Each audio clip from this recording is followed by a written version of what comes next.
Today we talk about how can you enable double scrolling on your AnkiDroid app. We're going to figure out the solution or know how you can do that on your app.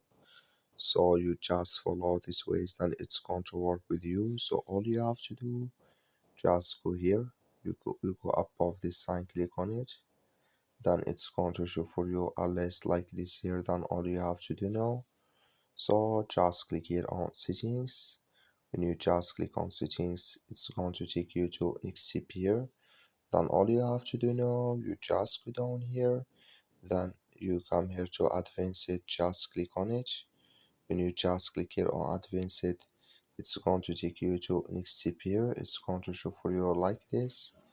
Come here to double scrolling. Just click here in this sign. So that like you see here, this color show for us. That's mean here double scrolling enable with us now. So that's all you have to do. I wish you I get it. That's all. Thank you for watching. Don't forget to support us by like it.